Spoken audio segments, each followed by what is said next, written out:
It's been said in the press that I was invited to speak to the transgender employees at Netflix, and I refuse. That is not true.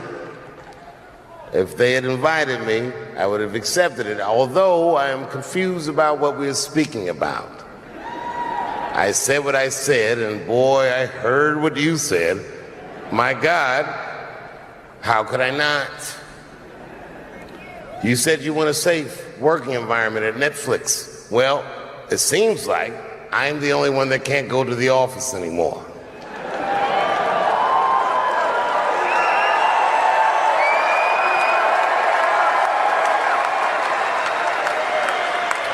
I want everyone in this audience to know that even though the media frames this, that it's me versus that community, that is not what it is. Do not blame the LGBTQ community for any of this shit.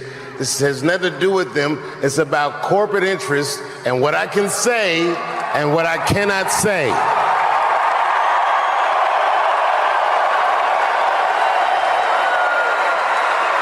For the record, and I need you to know this, everyone I know from that community has been nothing but loving and supporting. So I don't know what all this nonsense is about. In summer 2020, when the whole world shut down, I was outside doing shows. My neighbor had a cornfield, and he let me throw shows there, and people came from all over the country. Some people came from around the world to see those shows. The best comedians on earth came to my home and broke bread with me. And we lived our lives. We found a way to keep moving forward. I made a whole documentary about it. The first night of those shows was a piece that some of you might have seen. It was called 846, and it dealt with the death, the murder of George Floyd.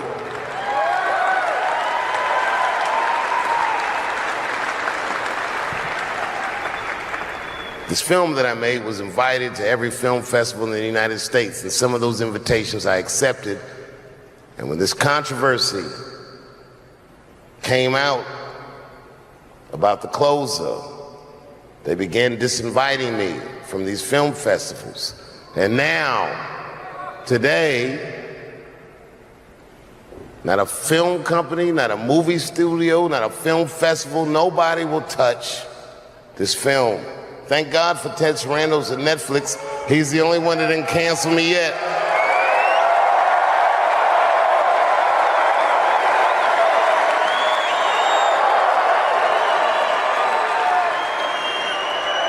To the transgender community, I am more than willing to give you an audience, but you will not summon me.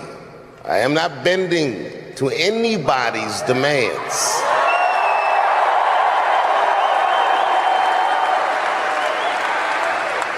And if you want to meet with me, I'd be more than willing to, but I have some conditions.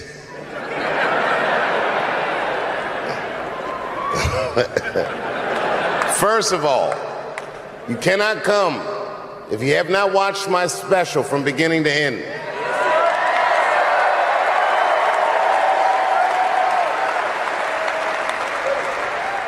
You must come to a place of my choosing and a time of my choosing. And thirdly, you must admit that Hannah Gadsby is not funny.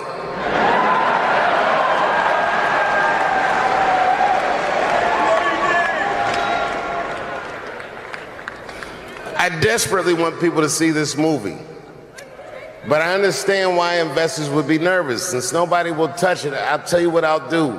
I will make it available for all of you in 10 American cities, going on sale in the next few days. You will be able to see this movie in its entirety, and you can see what they're trying to obstruct you from seeing. And you can judge for yourself, but you cannot have this conversation and exclude my voice from it. That is only fair. You have to answer the question, am I canceled or not? Then let's go. Thank you very much, and good night. we'll slap him at the house. That wasn't even the gangster part. The gangster trip was sat down and enjoyed the rest of the show.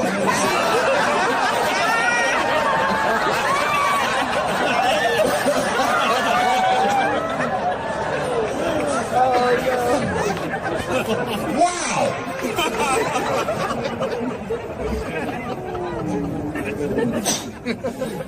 That was a tough one. I done seen a lot of wild shit in my life. Slap Chris. Now, I don't know whose fault that was. I don't know what was going on. Chris is my man, but you know what I mean? You don't have no easy delivery. I saw that shit. Can't wait to see it.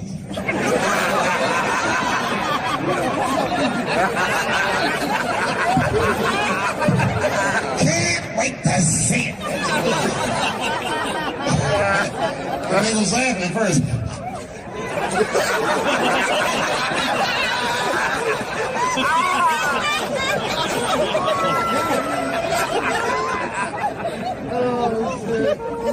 That was a tough one. Everyone asks me what I think. I don't know what I think. They say, Dave, who do you think was right? Well, I mean, I don't know who was right or who was wrong. What I do know is it was Will's dream that night. Right? Everybody on the internet was like, if he would never slap Dave Chappelle like that. Or if he slapped Dave Chappelle, some shit would happen. You know what I think when I see shit like that? Shut the fuck up. You gonna get me slapped? Nigga look like he slapped anybody. The fuck was that? Movie star slapping. That slap was wild. The war in the Ukraine stopped for 3 minutes when they our ancestors were picking cotton in Georgia like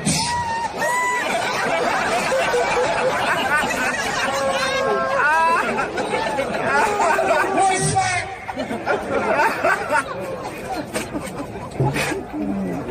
I don't think I've seen anything like it.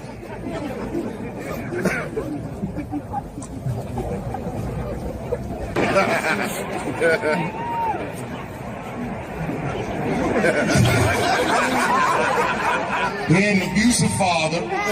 He survived that, found rap music, became the first rap artist to ever win a Grammy, and then seamlessly made the transition from rapping to acting with The Fresh Prince of Bel-Air. A bit of a break from the norm. Just a little something to break the monotony of all those hardcore jams that you got in the big. What a fly fucking nigga this was. And then you just stop rapping. And one movie at a time became the biggest movie star this world has ever seen. And you guys say who's right or who's wrong? Who the fuck knows? I can't judge Will Smith or Chris Rock because I see myself in both of those men. I am a lunatic. I am the man that has had enough and will slap the shit out of the next motherfucker that says something that upsets me.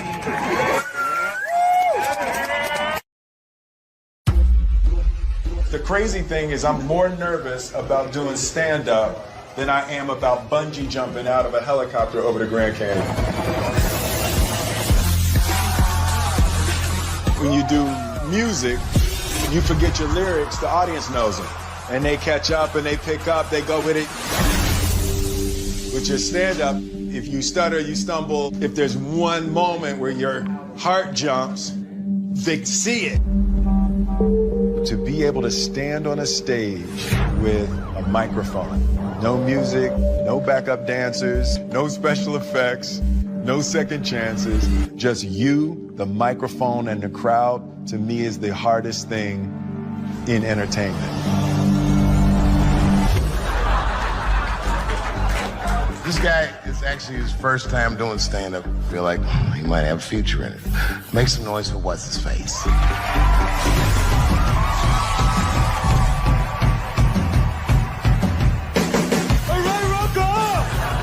Stand-up is on my bucket list because I've always been terrified of it. I remember this one. It's straight to match like this. Said, what's that? Richard Pryor running down the street. There's nothing in entertainment that is more terrifying to me than standing up in front of an audience with just a microphone, with the anticipation that you will make people laugh. Yet when you connect to people, there's nothing like that. So I'm headed over to see the master. That's the first step of anything, anytime you want to do something new. And there's only one master that I would ever want to learn from in terms of stand-up. That's going to be a segue, right? That'll be like a segue. All right, so shoot, Dylan. This is how the anticipation builds. All right, so we got it over my shoulder, right? Yeah. Maybe drop into slow-mo, maybe some black and white, as we build the anticipation for meeting the master.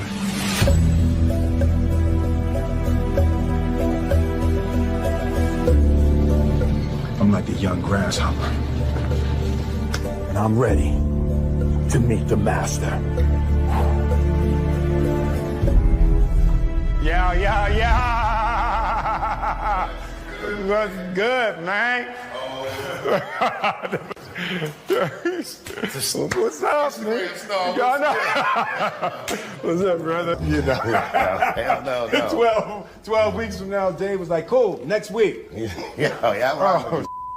Yo, you call your brother, I come running, man. You know what it is, man. I appreciate that. Love, man. Appreciate you, man. So I just wanted to sit with you and get some pointers and some ideas. I've never done stand-up. Like, I've never used my life to create material to try to make people laugh. Oh, okay, this is gonna be fun. Yeah. All right, so I'll run down a checklist. Yep. All right, and I don't know who's directing it, but you might want to put these things on the lower third. Ooh, on the lower third? Yeah.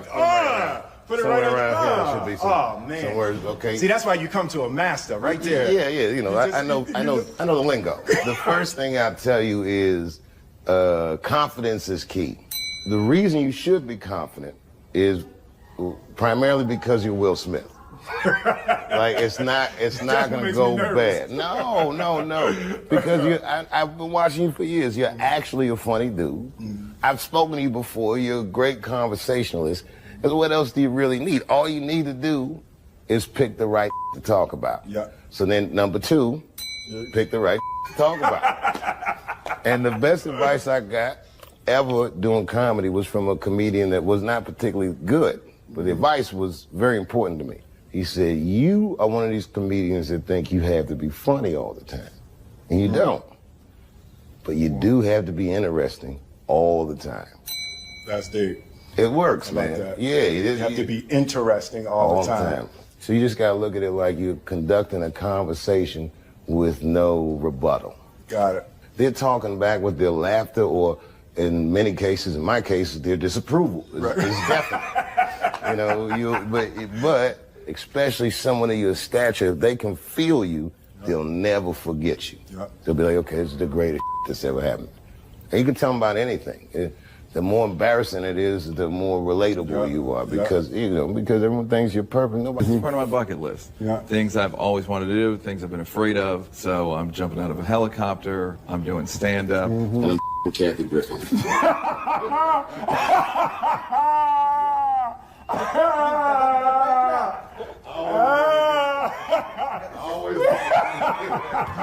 Yeah. And it's never been more dangerous. Hello, Q-Tip. Yo! What's up, boy? Yeah. It's Will. I got your shades on. What's up, man? Shit, man, I ain't got no CeeLo dice, though. I know, hey, listen, I was like, if that's tip, you got, trust me, we in Vegas, we gonna easily get 3 dice. There you go.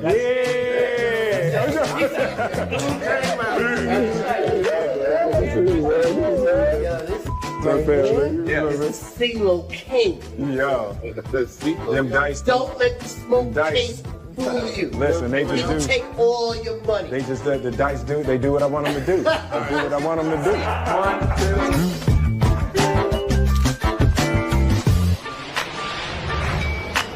up. Boom, get the right angle. Bam, bam. Ooh, bam. Damn, that's hot.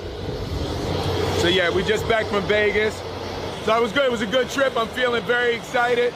All right, can I be honest with y'all? I'm just testing the camera.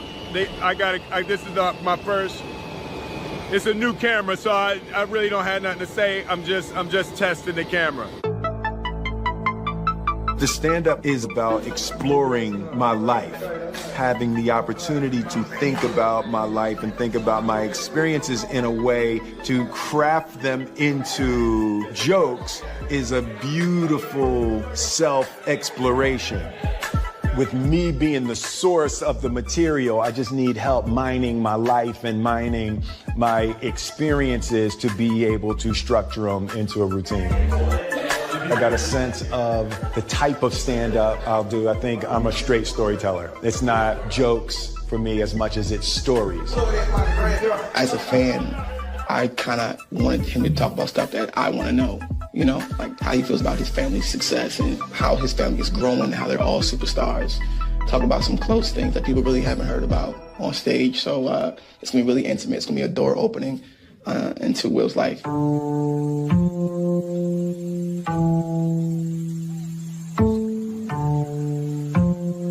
It's my morning walk. I usually take a morning walk out at the house. Jada turned the whole damn house into a set. See that? Look at all that. What the is that doing? What is she shooting on the roof? Y'all see that? That's my house. I have lost control of my house. Tell us the real reason, the deeper reason for you as to why you are doing this. You've known me for a really long time. You've known me for more than half of my life. Absolutely. You know how much fear I function under. Absolutely. The construction of the character of Will Smith was in order to not be scared. On the show, the way that I talk to women, the fun that I would have as a character talking to women was because of how freaking terrified I was my whole life to talk to women. What I've discovered is as I confront every little fear, it's how I build freedom. Every time I confront a fear, I feel more free. What's up? In my mind, there's a huge potential emotional tragedy in people going,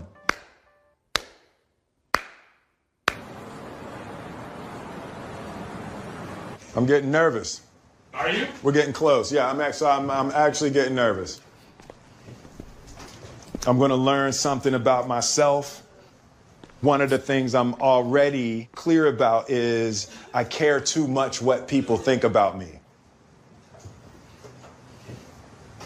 Like there's something I have to earn from people, like addicted to adoration.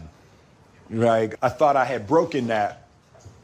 But as I can see, I still struggle with a little bit of a need for approval. The nerves around being judged are huge for me. It's been a big part of the difficulty in experiencing the joy that I want to experience in this life. And even doing the stand-up, if it sucks, it sucks, but I'm not going to allow the fear of the disapproval of others to keep me from living the way I want. The good news is fear is good for comedy. Really? Okay. Yeah, it's the best. I need that. One of the best shows I ever seen, a guy that went on was Terrified. Love it. All right. Yeah, no, that's good. So I'm lined up for that. Yeah. I'm definitely lined up for that. The other thing is you gotta remember, you're a big star. Yep. If you look anybody directly in the eyes, they might look away. Wow. That's the power of celebrity. And you're a good dude. You don't have to put on any airs. You just, whatever. You know, I mean, being a good dude in comedy, that's rare. Comics are ass to the nicotine. You know the hardest part for acting with me? Not looking in the camera. Not looking I can't even do the basics. Do you have any comments about Kanye West running for president? What? Kanye West running for president. I've heard nothing about this man. Oh, really? No, I haven't heard anything about this. Okay. Man. All right. Well, hopefully we'll get the right celebrity in office. Yes. Can you, Will Smith, or you run for president? You would vote for me if I ran? I would. All right, yeah. that's what I'm gonna consider it. I'm gonna take that under advisement. Please. And I'll be the vice president. That way, nothing bad will happen to Will. Oh my God, that is wonderful. A rock and a hard place. We're calling that ticket. I love you guys. I love you. Be well. We have to make a movie together. That will be hilarious. Hey man, what's my last minute pep talk? You said something to me in Vegas that I've been thinking about since you said it, about confronting fear, like that's what your life's about. Yeah. And I'm like, that's a great way to live. Mm-hmm. But the thing that is so admirable about it is, even myself, I rarely step out of my comfort zone. Yeah. Let me tell you, you know who makes me nervous when they're in the audience? Who? Eddie Murphy. Really? Yeah, I don't get starstruck now. Something about when I see him in an audience. Really? It makes me feel bad about myself. Because I know he's better than me. Yeah. Even though he don't do it anymore, I'm like, yeah, you're naturally more gifted. Eddie's hilarious, man. The Godfather. Yeah, he's a wild dude. Growing up with Eddie Murphy, I was from the Eddie Murphy generation, and it was just a superpower. It was magic to be able to stand on stage and make people feel like that. Even though it's 1982, it's still a risky business to be the first black president. You have to give speeches like this. My fellow Americans. Eddie Murphy was the singular image of what a young black man could become. And he didn't compromise his blackness. It's like, if you're gonna do it, you gotta do it like that.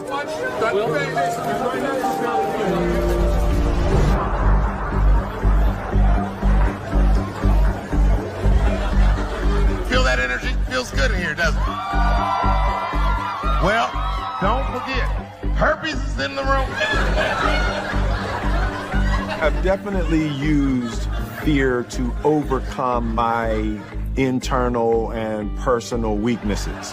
How can I use the negative emotion that I'm experiencing and direct it toward positive outcomes? I want to bring another guy up to the stage. This guy is actually his first time doing stand-up, but I don't know, something about his guy. I feel like he might have a future in it. And every once in a while, as the host, you got to go with your gut.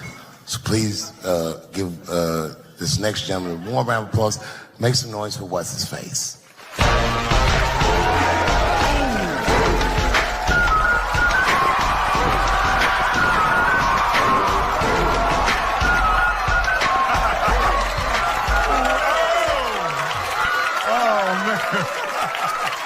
I know y'all like, what the hell is Will doing up there? Let me explain. It's my 50th birthday next week, yep. And I've decided I'm going to do every damn thing I've ever wanted to do in my life. I'm going to meet everybody I want to meet and go everywhere I want to go, So this is one of the first things on my bucket list, to do stand-up. Next week, I'm bungee jumping out of a helicopter over the Grand Canyon on my actual birthday. Third episode, I'm gonna have sex with Kathy Griffin.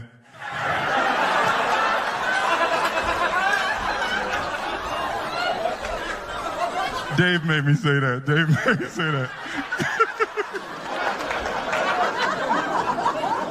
It's really a new time in my life. My kids all grown, my family, they all doing their thing. And, I've kind of lost control of my house. Like Jada, she's shooting her show, the Red Table Talk. Some of y'all seen that? Red Table Talk. Oh yeah, you saw it, yeah. No, you can enjoy it because she's not telling all your business. Yeah, Jada giving it up on Red Table Talk, boy. Sorry, babe. Because my wife, Jada's here. She's right here. I wasn't expecting Jada to be here. I wasn't expecting to have to say it in front of you. Will, you think of the script. I know.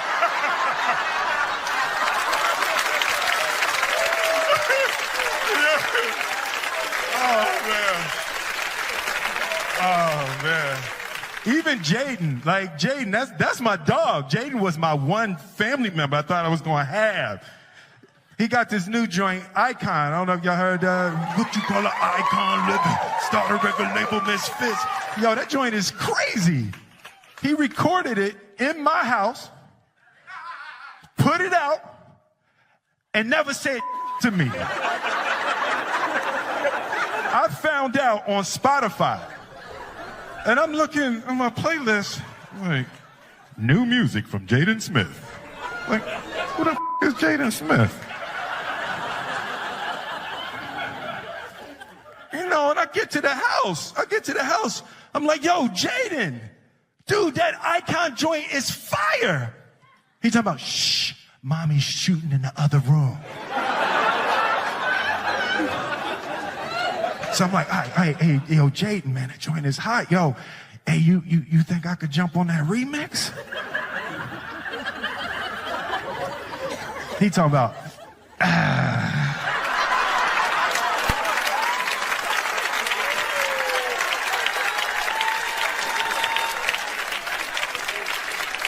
was like, he just looked at me like I'm the second best rapper in my house. So I waited for him to go to sleep. I went in the studio, I jumped on the remix anyway.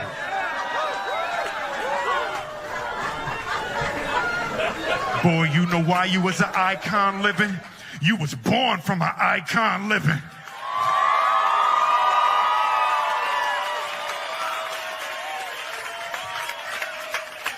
While he was still asleep, I just got all my Grammys and put them all over the house.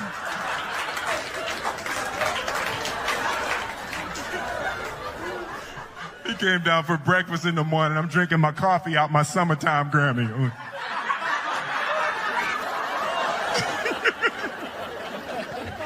I'm petty. Like, I'm not even going to front. I'm petty. I come from a long line of petty Smiths. My father was petty. I remember when Independence Day came out, and it was like, he had broke all the records and all of that, and global, biggest movie, everything. And my phone rings at 3 o'clock in the morning. He like, hey. I'm like, yo, Dad, what's up? Hey, man, you see these numbers? I was like, it's 3 o'clock in the morning, Dad. I ain't seen that. Hey, remember I told you there ain't no such thing as luck. Remember I told you that? I'm like, yeah, Dad, man, I remember. Remember I told you there ain't no such thing as luck, only what you make. Remember I told you that? Dad, I remember. It's 3 o'clock in the morning. Remember I told you there ain't no such thing as luck. Luck is when opportunity meets preparation. Remember I told you that? I'm like, yeah, Dad. Or he said, that's bull. You the luckiest mother I ever met in my life. I'm Will Smith. Thank you very much.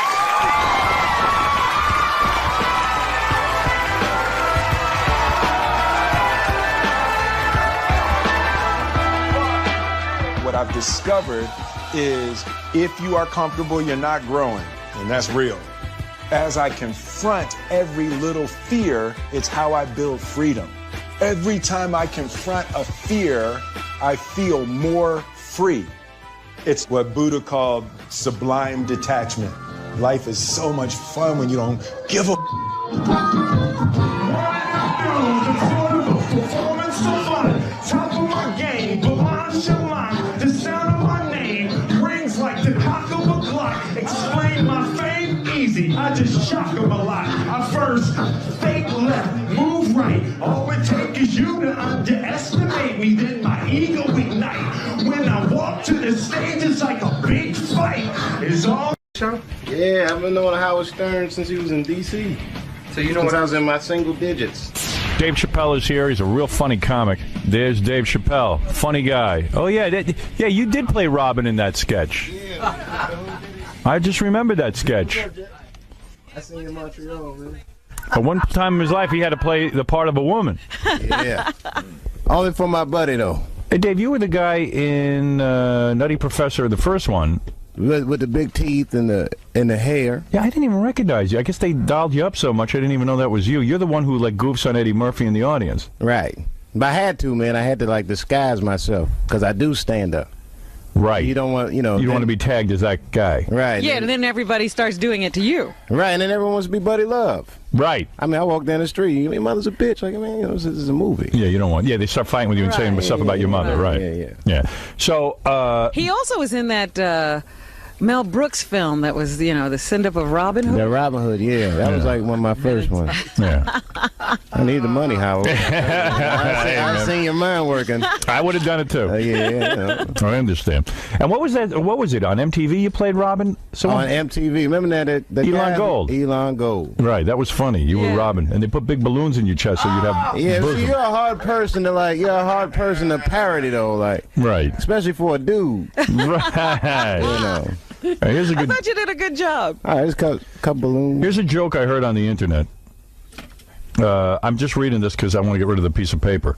I thought it was kind of witty. Years ago, 100 white men chasing one black man across a field was called the Ku Klux Klan. Today, it's called the PGA Tour. Oh, see? That's a little play on that. Now, that's a remix of a Dick Gregory joke. That's right. You see, it all comes back again. See, you go back to comedy history. You know your history. Yeah. I listen to this stuff. By the way, Dave is 27 years old, a hot comedian on HBO. He's really 27? The reason I say that's the real deal. The reason I say he's 27 is because he grew up in Washington D.C. and when we were on the radio in Washington D.C., he remember the TV commercials we ran when we first got there, where my parents had bags over their heads. Oh yeah, Howard Stern's parents. Yeah, and bags on there. I remember. Dave was just a little kid when he saw those. Is that right? He remembers all them. that stuff. Yeah. We look younger than you. That's the funny thing. It's that showbiz, man. That's showbiz. You live in the rough life. What do? You party a lot and everything? Are you one of those guys that is taking advantage of your newfound fame? Nah, I can't. See, my girlfriend is pregnant. So. Yeah, what is with that? I mean, what is that? Anybody have a wife anymore? It used to be my wife is pregnant. Where did you get this girlfriend? In Brooklyn. In Brooklyn, is that right? Yeah, I met her in New York. You can't. She's not a white chick, is she? No. That would look bad. Eddie Murphy and all them would. No. She's Filipino, which is like neutral. Oh, Filipino. Yeah, that's neutral. Oh, that's almost a white woman. No, that's neutral. They the black Asians. That's when you want a white woman, but you say, I'll go over here. Right. No. Exactly. Filipino from Brooklyn, man. That's like. Does she speak English? Yeah, she don't speak Tagalog. She speak only English. That's not one of those girls you sent over from you didn't buy her. the Philippines. You pay her father. Buy her from a magazine. No. I didn't order her out there, man. That's Saganese whores. Let me ask you a couple questions, though. But when you work with Eddie Murphy, did he want to show you his feet or see your feet? Remember this? Oh, man. You think that's all bull? Yeah, I don't know. I mean, Eddie's cool, man. He was cool with me. He was. He just low-key on the set. Right. But you got to understand, man, I don't hang out with Hollywood people. I just work. Oh, I don't believe that. No, I'm serious. I just work there. You do not have any famous friends. Eddie Murphy did not You've been over to the I wouldn't say, I've never You're been to not part any of a rat pack? famous dudes. I don't go to their houses. Tupac, did you know him at all? I'd see him out. I'd see him around. Didn't you involved in some kind of gunfight? Like, in other words, you were working in a club and then Tupac got involved in a gunfight? At the Comedy Store. Right. At the Comedy Store. Eddie Griffin was on stage. I don't know what happened. Because I was upstairs. You know how the Comedy Store got 3 rooms. I'm upstairs, and then people just started running up.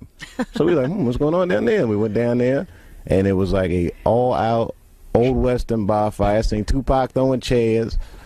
The Tretch was whipping somebody, and then there was a stampede. It was like you either fighting or running. And then the cops pulled up, and they shot up the police car. Not the rappers, but just the crowd. Right. It was at a comedy club. It was like the OK Corral. Yeah, it's the new deal, man. And you're just trying to make a living. Yeah. Right. So it becomes dangerous. Tupac, wherever he went, there was trouble. Yeah, but you see, that's the thing. You never know in L.A. who started what. L.A. is crazy like that. Yeah, right. So you try to just stay out of that. You don't get involved in gang warfare. You didn't grow up with gangs and things like that. I don't want Mike talking about me. I keep it low-key. Right. I understand that. But you must be disappointed in the new Nutty Professor. You weren't in that one. The Clumps. They didn't put you in that movie. Eddie played everything in that. Right. He didn't need anybody else. Yeah, I couldn't get in there. Right. It was like Eddie Murphy and Janet Jackson. Right. Now, you started a comedy at a young age. At 15, you took a bus up to the Apollo Theater to perform, right? That was your first experience in show business. Yes. And you got booed off the stage. I was booed. They booed me like I was white. Like you were a white man. You were booed like a white man. I'm just kidding. No, Oh, that's come true, on, though. guys. A lot of white guys go up there and do get booed they off. get ready to boo the white guy. That's right. You have to work extra hard if you're white at the Apollo Theater. So you thought it was a lock. You're a black man. You're going to tell a few jokes. But how would you start off at the Apollo? It went bad from the get. Right. So then what did you do? You didn't give up. You didn't say, hey, I'm horrible. You went and you started working these small comedy clubs? Yeah. Well, see, getting booed off stage was good for you. Right. A lot of comedians, a lot of comedians get scared to bomb. They don't take no chances after that. Right. But if you bomb that bad, you're like, man, it wasn't that bad. It wasn't that bad. Yeah, you can just do whatever. I can live through that. Yeah, exactly. I mean, everybody screaming up there, hey, kids booing you, everybody. Now, what are you going to do when this baby is born? Are you going to marry this Filipino gal? See, this is a good question. Does she want to get married? Yeah, we got plans on getting married. You're in love? Yeah, man. And you don't look at other women? Yeah, I mean, I'm a man. I'm going to look at other women But you're willing to, for the rest of your life, not have sex? No, he's probably like you. See, I can't think about it. What, he's going to get divorced? It's the private part. Let me ask you this. Do you think you would have made it being single? Now, think about this for real. Do you think you would have made it being a single man? Well, gee, I would like to think that I had some talent and that perhaps I would have made it. But talent, you like to think talent that. and focus are two different things. I hear what you're saying. I don't think I would have. I don't think I would have been as focused. You're right. In fact, Chris Rock credits his marriage with his superstardom. That's not what he told me. No. Right here on this stage, he said. I don't care what he said in public. He said the reason he wasn't very funny on Saturday Night Live was because he was busy. Yeah, well, he's had time to rethink that whole stance. Yeah, going out kills it, man. Going out, it does. Well, I got to tell you though, even though I'm single now, every night during the week I live like a monk. That's not true. I'm focused. I don't go out. That's not true. I do not go out there. Well, you're single with married man habits. You're single with married man habits. Yes, I am. And you know, Mike, you know what's out there. Right. I know. I know what's going on. The booty's a booby trap now. It is. It's the booty trap. It's not trap. safe out there. It could throw off your focus. And also, you could get a lot of different things. So you're saying that you would just stay focused and get married to this Filipino girl. Yes. And that's going to be your life. That's going to be my ticket. You got to think of these women like frequent flyer miles. Right. You know what I mean? Now, if you're doing nice things for this girl, nice things for that girl, it never adds up. You got to get all your miles on one airline. You know what I mean? That's one way to think of it. I never looked at it that way. Yeah, the other girls, there's nothing to it, man. Now, you had a chance at superstardom. Fox gave you a television deal. You developed a sitcom for them. And you walked away from the whole thing because they wanted to change one of the characters to a white person. Yeah, not one. There was a woman I was living with in the show. Oh, they would give you a white woman to live with. Now who wants to see me? Even the Jewish lady in Mississippi don't want to see me live with no white woman. That's a sure turn on television. Yeah. You knew that was a bad idea. In other words, they were going to make it an interracial show, make it all about interracial marriage or something? Nah, because it wasn't like I was married to the girl on the show. You were roommates? Were you? Yeah, it was a thing like, a guy comes to the city and you got to live with her. Was she hot, the woman? She was cool. Yeah. Who was the white woman? The white woman never got a chance. I quit. Who was the black woman? She was never cast. It was Tracy Villar. Was she a Playboy Playmate? Nah, she's an actress. Was she fine? Yeah, she's cute. Nice ass. Yeah. Yeah. All right. So, and then when they wanted to replace her with a white woman, you stood up to them and said, "No way." Yeah, I couldn't do it. That was it. Yeah, I mean, because what's going to happen is just by bringing it up. If I do it, I don't get the show I want. If I don't do it. But wouldn't you have been embarrassed if your friend saw you on a TV show with a white woman? It would not. I could never go to a barbershop again. Oh, that's what I mean. Yeah, you can't live with a white woman. Right, and you're working hard. I mean, you hardly vacation, right? You don't even vacation. Well, I went on one vacation this year. It took me a while to figure out where I wanted to go.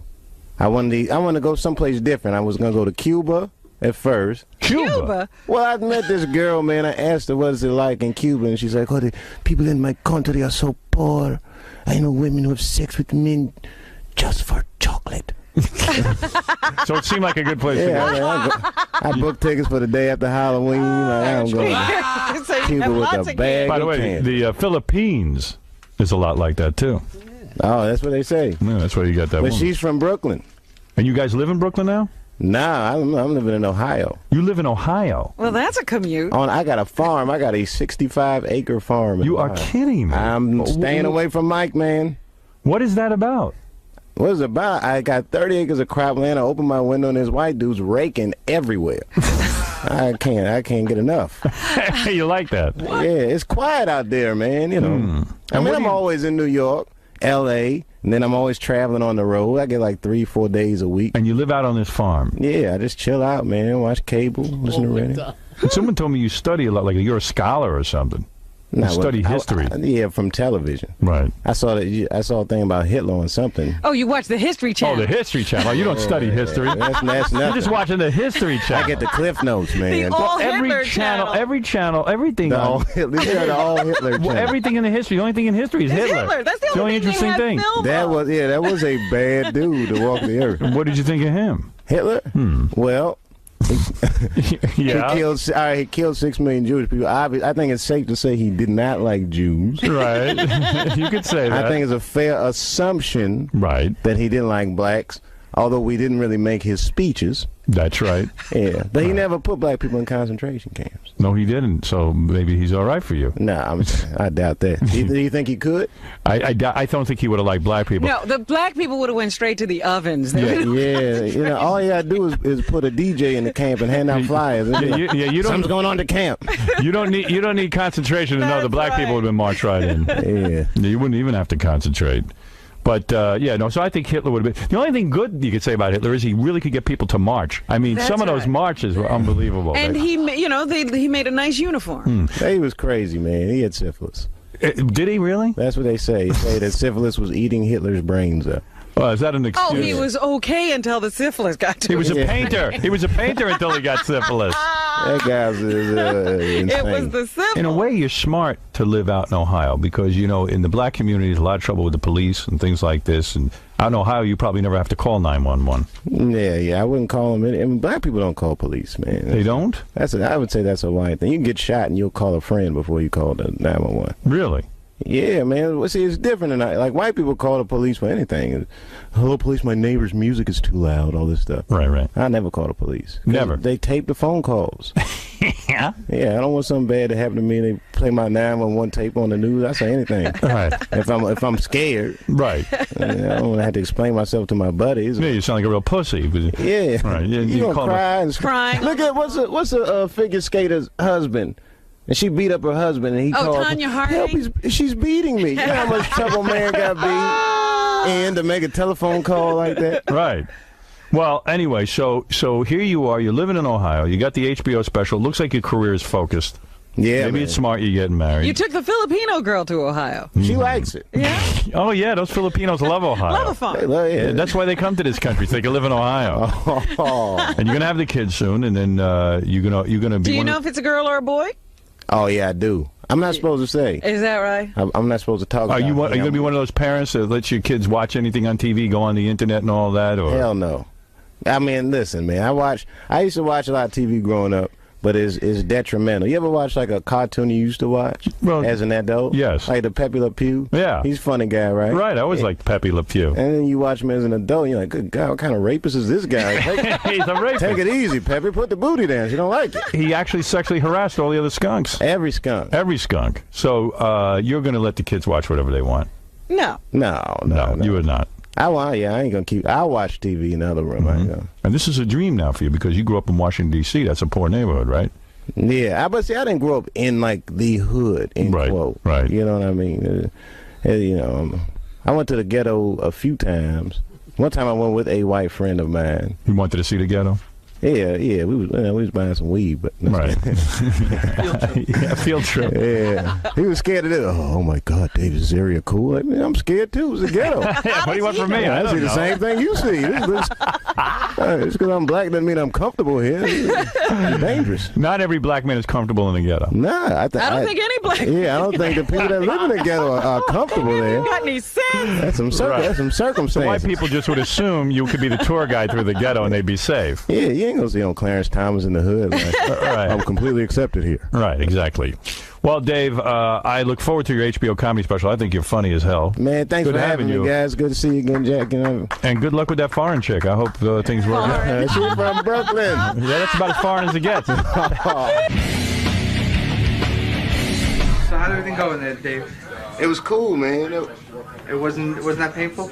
Nah, I've done radio before, but never like this, man.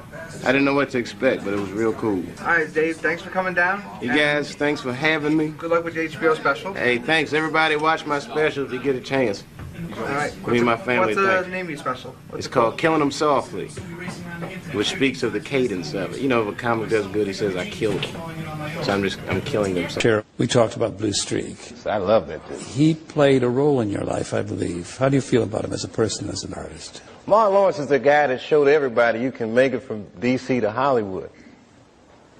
And I had a personal stake in his success. Every time he did something, it made me feel inspired and really good. And he was always real nice to me. He'd sit me down, what's going on with you, baby boy? What? We'd talk about comedy, whatever. And, you know, when we did Blue Streak, we were promoting it, and Martin had a stroke. He almost died. And then after that, I saw him, and I was like, oh, my God, Martin, are you okay? And he said, I got the best sleep I ever got in my life. That's how tough he is. So let me ask you this. What is happening in Hollywood that a guy that tough will be on the street waving a gun, screaming, they are trying to kill me? Yeah. What's going on? Why is Dave Chappelle going to Africa? Why does Mariah Carey make a $100 million deal and take her clothes off on TRL? A weak person cannot get to sit here and talk to you. Ain't no weak people talking to you. So what is happening in Hollywood? Nobody knows. The worst thing to call somebody is crazy, is dismissive. I don't understand this person, so they're crazy. That's bullshit. These people are not crazy. They're strong people. Maybe the environment is a little sick.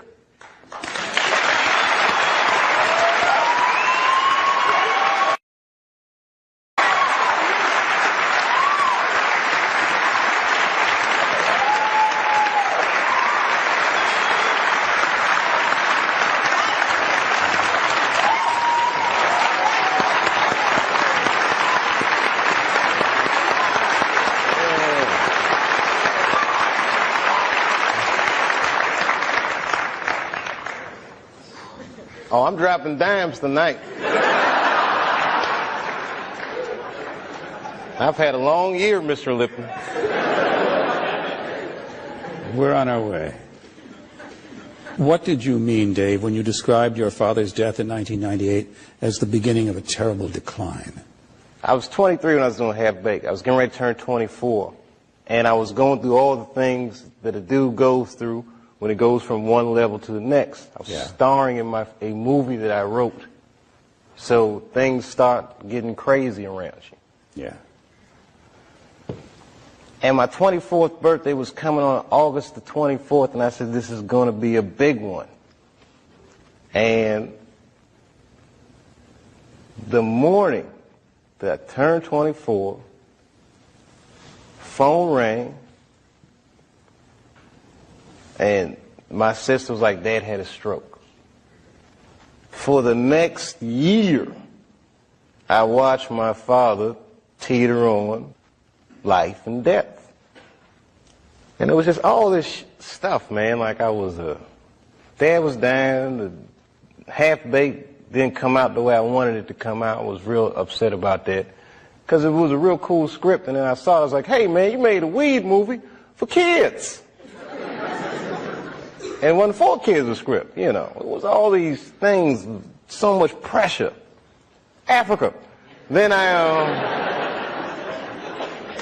was in Ohio. I get a call on my cell phone from Hollywood. I'm like, hello, Hollywood. They're like, hello, Dave.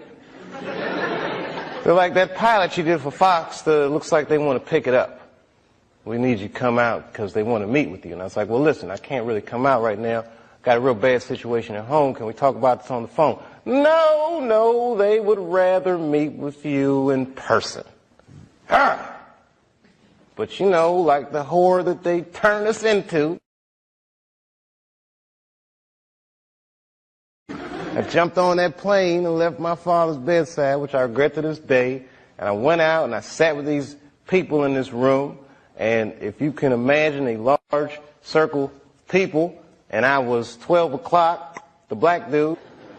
Yeah, Dave, we really liked the show, but the pilot episode was about me getting booed off stage at the Apollo. They go, but what are we going to do about it? I mean, there's not really any white people in it.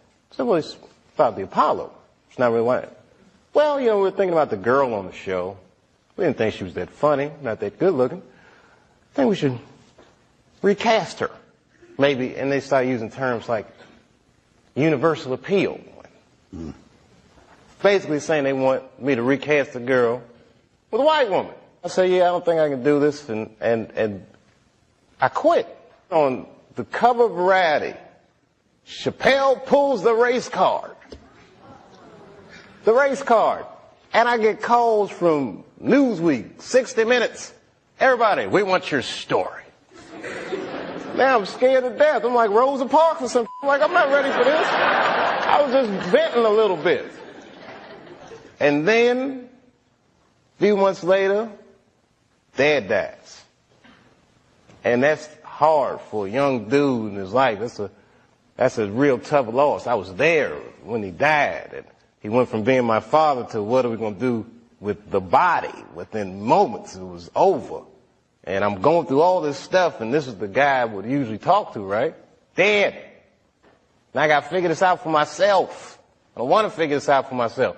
I was beat down. I wasn't living right. You know what I mean? Like, the weed thing was just a bad habit at this point. And you know what I mean? All these, chicken head girls you mess with when it comes with the territory. I'm just being real. Just being real.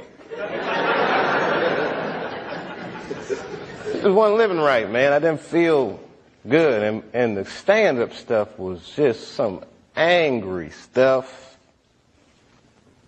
It was just like I was kind of bottoming out. But when my dad died, because I've been commuting back and forth to Ohio so much, that's when I bought the farm, which I called the Hollywood farm. Did you stay in Yellow Springs for a while? I live there to this day. I live there to this day. I'm raising my kids there. Look, man, at that point in your life, it's something so real in contrast to what Hollywood is, a very powerful illusion. And when your dad died, it kind of just broke the spell. Like, oh, this is bullshit. Look, I've been spending so much time doing this. What about my family? What about my friends? Wait, whatever happened to my friends? Damn, I don't even have any friends. Ugh. So I bounced, man. New Year's Eve, 1999, I moved into that farm, and that was it. As far as I was concerned, I was done with show business. Martin and you, that when you play white dudes, I can talk like that.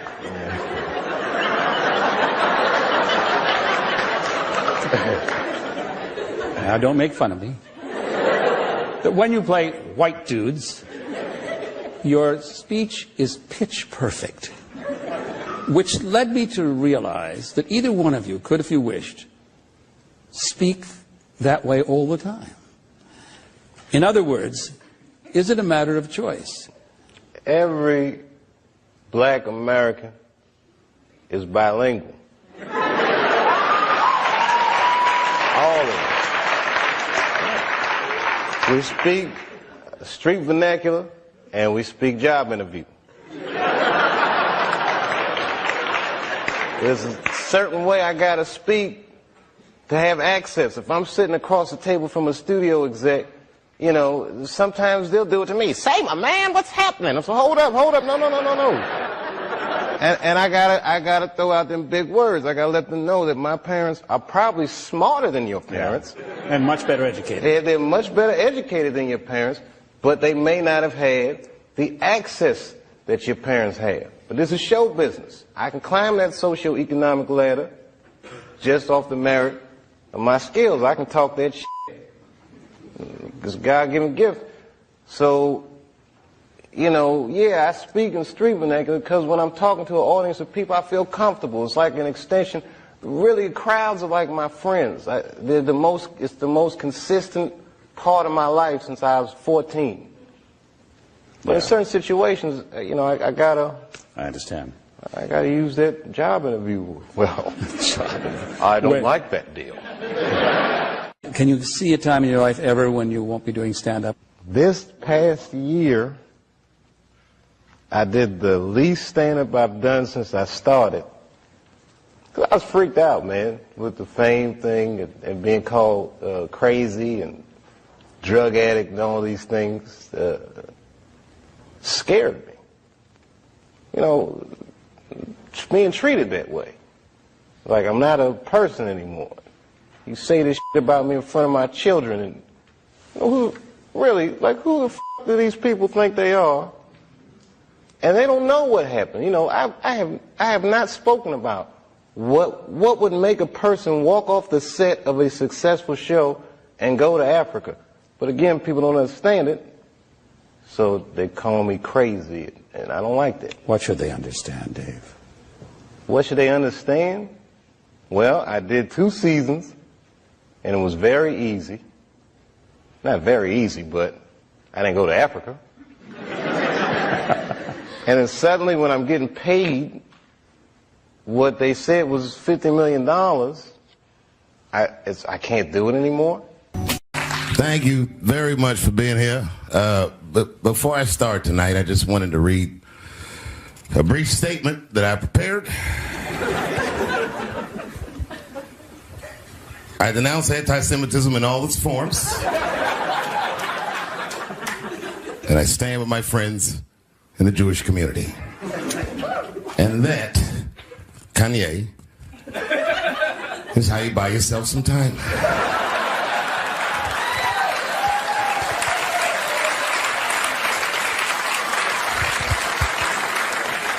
I gotta tell you guys, I've probably been doing this 35 years now. And early in my career, I learned that there are 2 words in the English language that you should never say together in sequence. And those words are the and Jews. I've never heard someone do good after they said that.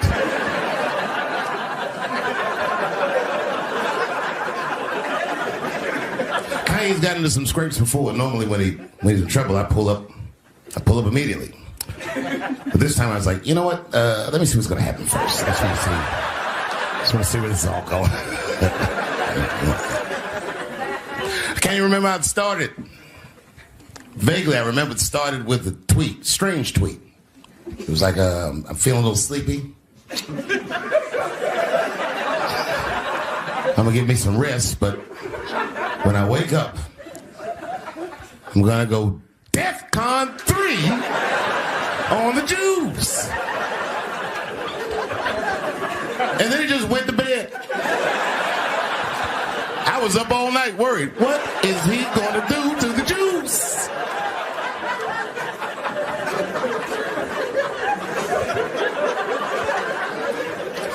I grew up around Jewish people.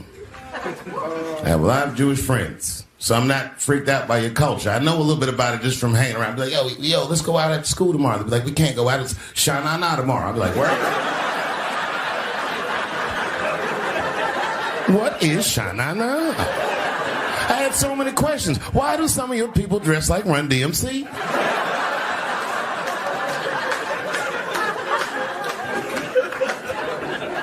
And Kanye woke up from that nap. We went right to work. A year ago, I'd seen him on a podcast called Drink Champs, a great show, and it was an amazing appearance. Noriega and them were there, the rappers that I love, and they all had their gold chains and stuff on.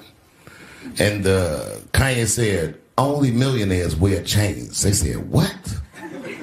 He said, I'm a billionaire. Billionaires don't wear their money on their body.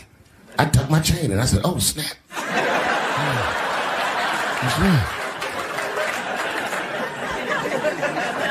It was a good appearance. It was fun and funny.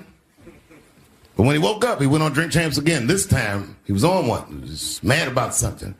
He He said, I can say anti-Semitic things, and Adidas can't drop me. Now what? Adidas dropped that nigga immediately.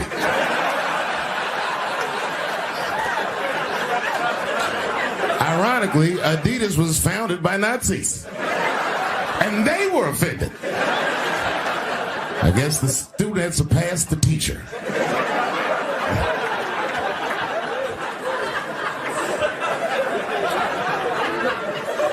It's a big deal. He had broken the show business rules. There's just a rule. You know, the rules of perception. If they're black, then it's a gang. If they're Italian, it's a mob. But if they're Jewish, it's a coincidence, and you should never speak about it.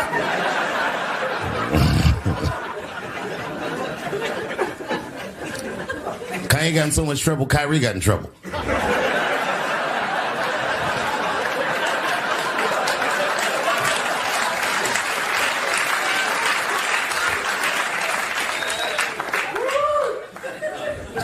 Kyrie Irving posted a link to a movie that he had seen on Amazon. No caption on the post or nothing like that.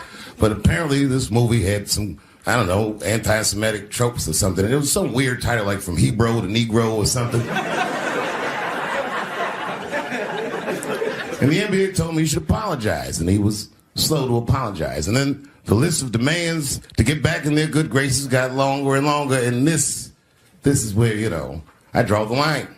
I know the Jewish people have been through terrible things all over the world, but you can't blame that on black Americans. You just can't. You know what I mean? Thanks to the one person that said that. A fair punishment would be he should just post a link to Schindler's List and y'all write your own captions.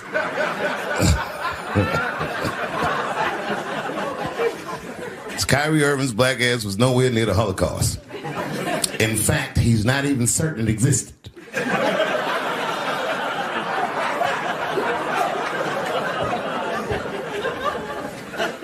I saw one news pundit screaming about Kanye. She said, mental health is no excuse for that type of language. Yes, it is, bitch. You can kill somebody if you're mentally ill. Listen, okay, I don't think Kanye is crazy at all. I think he's possibly not well.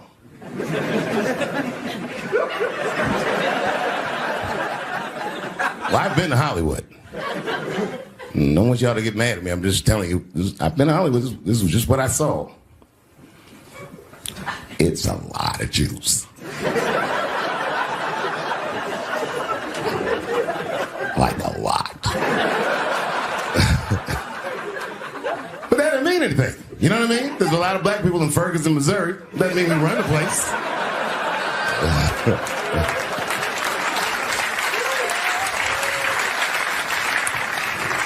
I could see if you had some kind of issue, you know what I mean? You might go out to Hollywood and your mind might start connecting some kind of lines and you could maybe adopt the delusion that the Jews run show business. It's not a crazy thing to think.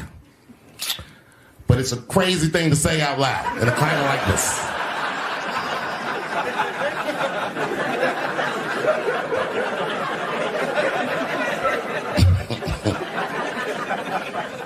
Now the midterms are over, and it's crazy climate. And I got to tell you, I feel like this midterm, like all of humanity depends on it.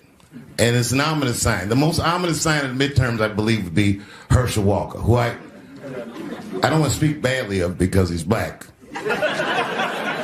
But I have to admit, he's observably stupid.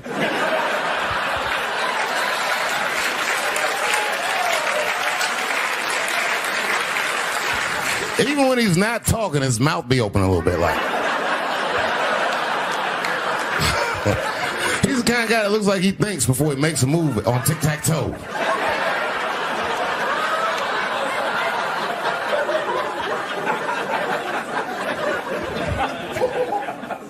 And I'm watching the news now, they're declaring the end of the Trump era. Now, okay, I can see how in New York you might believe this is the end of his era. I'm just being honest with you. I live in Ohio amongst the poor whites.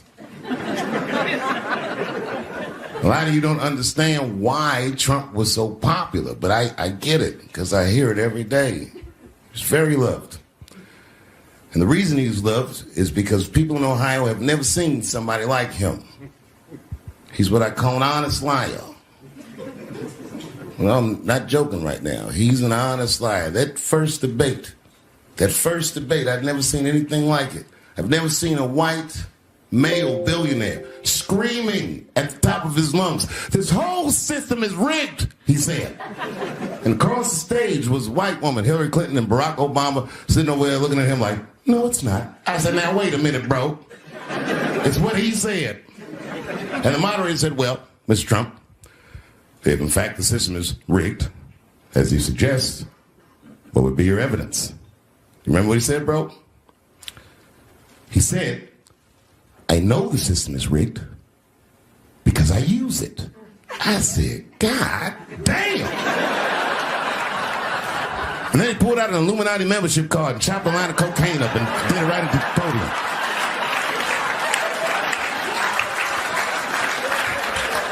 No one had ever heard someone say something that true. And then Hillary Clinton tried to punch him in the taxes. She said, "This man doesn't pay his taxes." He shot right back. "That makes me smart." The second time I met O.J. Simpson,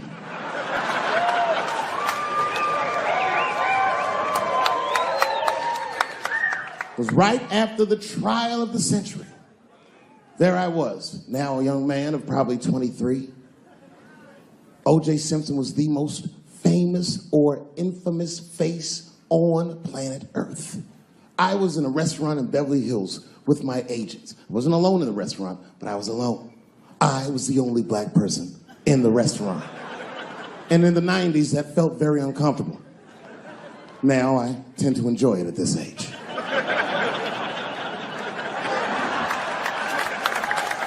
I was having dinner with my agents, celebrating a deal that they told me was lucrative, but I later learned fucking sucked. And suddenly, a group of women walked by. Every race was in that group. Black, white, Asian, Latina, white, and white again.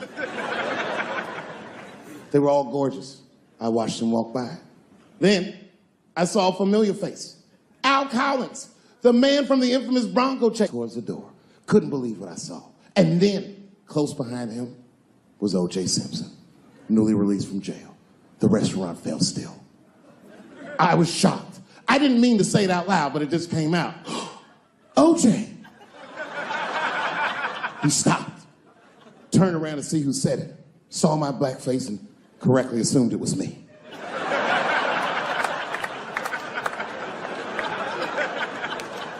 I was sitting in the corner of the booth. He leaned over all the white people I was having dinner with and shook my hand. "How are you, young man?" He looked in my eyes, and I could see in his eyes that he didn't remember meeting me the first time. And then he walked away. And I looked back at my agents, and all of them had nothing short of disgust on their faces. And the only one with the courage to voice their disgust was a woman named Sharon, who used to represent me. "How could you," she said. "How could you shake hands with that murderer?" I said, "Sharon, with all due respect, that murderer ran for over 11,000 yards.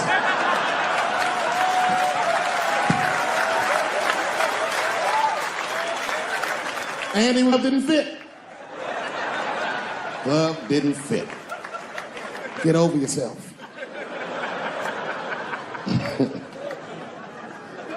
Some people can't do that. Some people just can't get over themselves. Gay people have a hard time doing that recently. Here we go. Here comes the deep water. No, recently I've noticed that. I noticed it with that Manny Pacquiao controversy. Yeah, no, it was now in the gay community's defense. Manny Pacquiao said some outlandish shit about gay people. Very, very not nice things that I won't repeat, but there was biblical verses and some analogies to animals. Wasn't a good look. Nike took his shoes immediately, which I thought was a little harsh. a little harsh. You know what I mean? Because he's just because he's Asian. You know what I mean? Fuck, you gonna take shoes off Asian dude to appease a gay dude? You know what I mean? No, you don't know what I mean. But Asian people kind of know what I mean. No?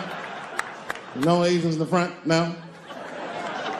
No, this is what I mean. Okay, look. Okay, you're an Asian dude. No, I say this with no disrespect. But we're all Americans, right? And we can agree that America has a huge body count all over the world, but nowhere more than Asia. Literally, if you look at history, recently, we have bombed the masculinity out of an entire continent. We dropped 2 atomic bombs on fucking Japan, and they've been drawing Hello Kitty and shit ever since. There's a lot of lady boys in the wake of our bombs. And I know these things because my wife is Asian. She's Filipino. All right, well, okay, so that explains it. Now you know why you see me at all those Filipino events. I'm not there picking up pussy, I'm dropping some off.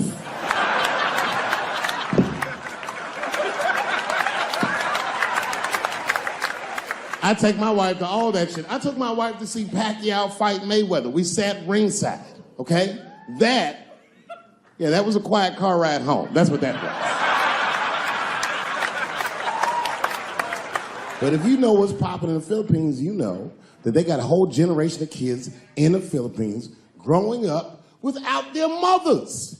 Yes, a lot of women in the Philippines go to the Arabian Peninsula, they come to the United back home, which is still one of the #1 staples in the Philippines economy, money that their expats send back to the Philippines. The men, on the other hand, are left rearing children, twiddling their thumbs, waiting on their wives' checks. These men have been fucking emasculated.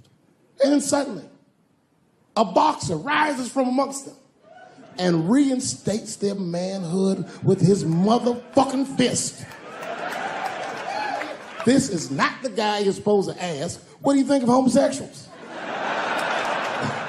He's not your champ. Shit.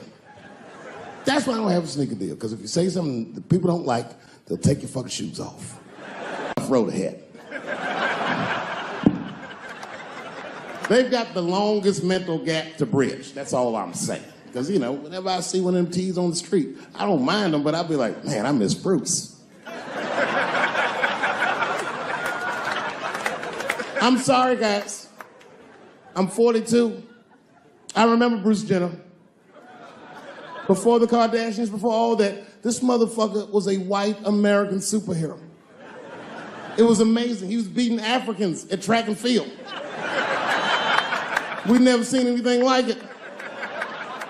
He was on my cereal box growing up. You know how much of that cereal I ate, nigga? I didn't know he was gonna do that.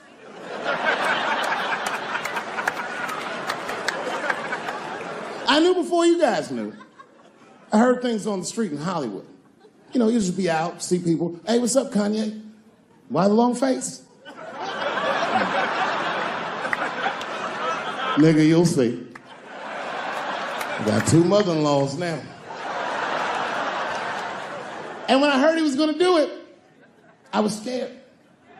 I didn't think the public was ready. I didn't think the media was ready. And you know what? I was wrong. Never seen anything like it. Welcome to the world, Caitlin. So long, Bruce. Hello. Somebody called me a nigga in traffic last Wednesday.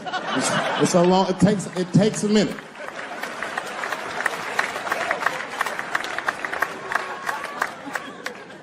My wife's friend, Stuart, told me that. My wife has a lot of gay friends. Stuart's their leader. She has a lot of gay friends. And I don't like them.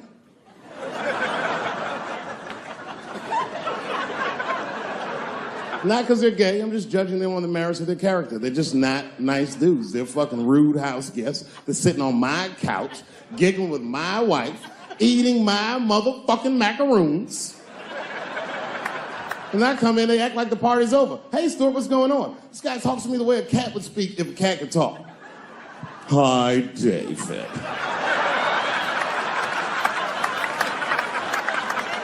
Stuart, what's all the beef, man? What's going on? He always wants to have some kind of gay political argument. The last one was about a petition in federal court to take the words husband and wife out of the law. I said, well, why would you want those words out the law? He said, because it discriminates against same-sex couples. I was like, niggas, please save me the semantics. Just trust me, take your chips and get the fuck out of the casino. You're about to decide, talk that over amongst yourselves, and whichever one of you is gayer, that's the wife.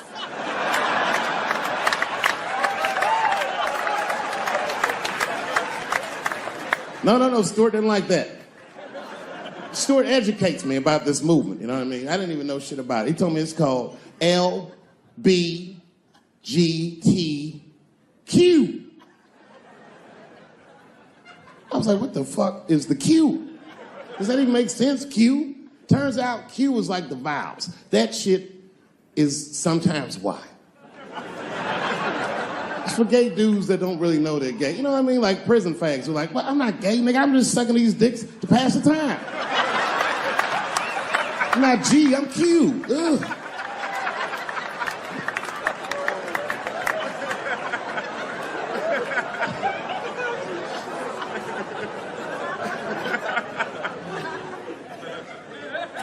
I think, okay, again, of all those letters, the T has the toughest road ahead.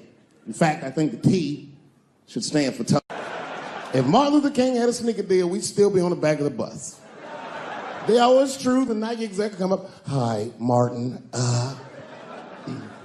we need you to tone down the talk of civil rights and blacks being humans. It's upsetting our southern distributors. But I don't understand. I thought that's why I had a sneaker deal in the first place. Not quite. Really, it's a walking shoe, and we like the marching, but try to understand. Fuck that shit. You know, I get it, though. I understand why gay people are mad, and I empathize. You know what? I'm just telling you, this is a black dude. I support your movement, but if you want to take some advice from a Negro, pace yourself. These things take a while. Just because they passed the law doesn't mean they're going to like you. Because Brown versus Board of Education was in 1955. I was shocked. Is this happening?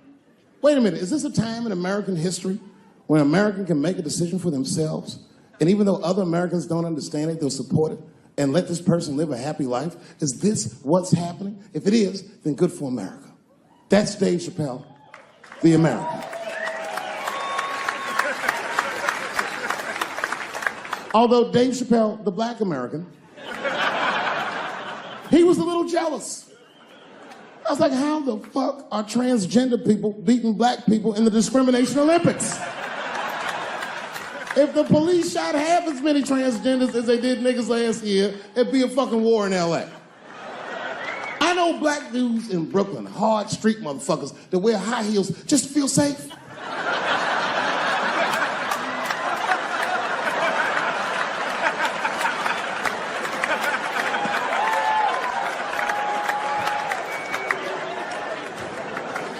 Transgenders are gangsters. I used to do business with a transgender in Hollywood. Man, everybody would be scared of her in the boardroom. She walk in there, newly minted woman, high heels, purse. Shit.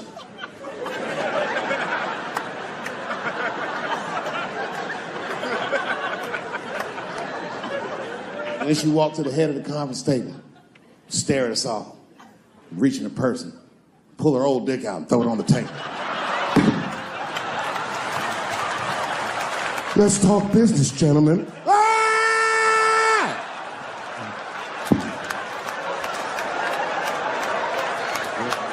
Shit is scary as fuck. If your best friend pitched that to you, you'd be horrified. Yo, nigga, let's go to the hospital and cut our dicks off and make pussies out of them shits. What? Can't we just get matching jackets or tattoos or something? Sure, that's what you want to do? There's only one way to find out, nigga. Wu-Tang, bow, bow. Let's go to the club and trick niggas into fucking us, yeah.